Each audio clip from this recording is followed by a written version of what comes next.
You have never seen the color of this sentence. Not really. What you're looking at right now is not light hitting your eyes and arriving in your mind as an image. It's a guess, a reconstruction. Your brain receives a blurry, upside-down, two-dimensional pattern of electrical noise and builds the entire three-dimensional world you trust completely out of it, half a second after it actually happened. You are not perceiving reality. You are reading a prediction your brain made about reality, and it's so good at hiding the trick that you've never once caught it in the act. Let's start with the delay. Your eye is not a camera. A camera captures light and sends it straight to a screen. Your eye captures light, converts it into electrical signals, and sends those signals on a slow, looping journey through your optic nerve, into the back of your brain, through several layers of processing, before any of it becomes something you'd call seeing. That trip takes time, roughly 200 to 500 milliseconds, depending on what you're looking at. Half a second, which means right now what you are experiencing as the present moment already happened half a second ago. Your brain doesn't tell you this. It hides the gap. It backdates your experience so it feels instant, seamless, live. You think you're watching reality unfold. You're watching a rerun your brain is broadcasting on a half-second delay with the timestamp quietly erased. Here's the part that gets stranger. Your eye has a literal hole in it. The spot where your optic nerve connects to your retina has no light-detecting cells at all. It's called the blind spot, and it sits just off-center in each eye's field of view.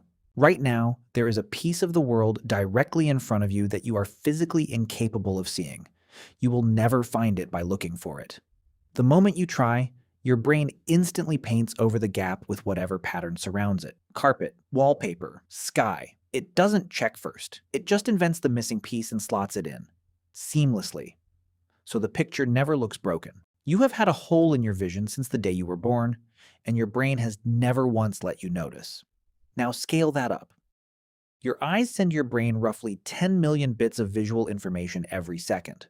Your conscious mind can process somewhere around 50 bits a second. That is not a typo. The vast majority of what hits your retina, somewhere north of 99.9995%, is discarded before you ever become aware it existed. What you experience as seeing the room around you is not the room. It's an executive summary, a heavily edited highlight reel your brain assembled and handed you while quietly deleting almost everything else.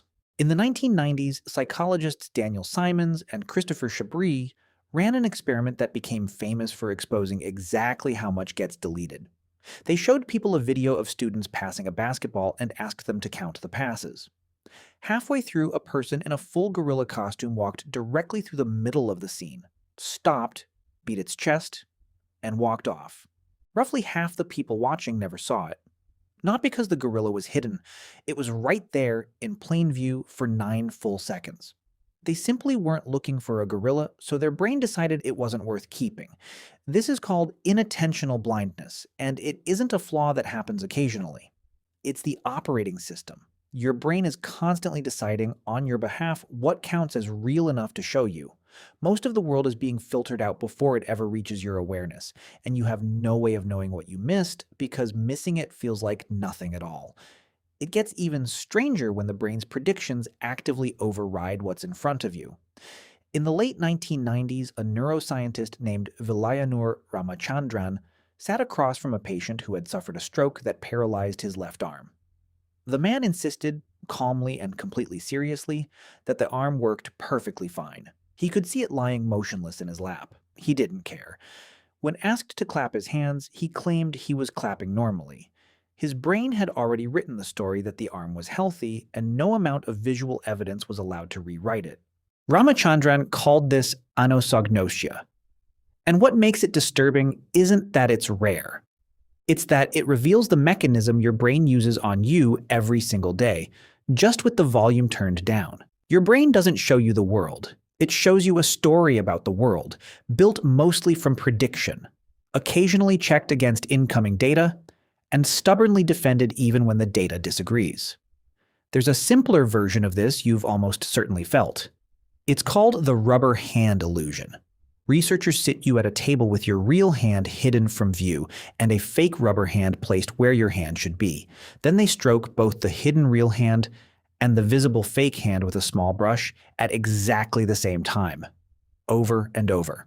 Within minutes, most people report something deeply uncomfortable. They start to feel the touch on the rubber hand. Not near it, on it. Some flinch when the researcher pretends to threaten the fake hand with a hammer.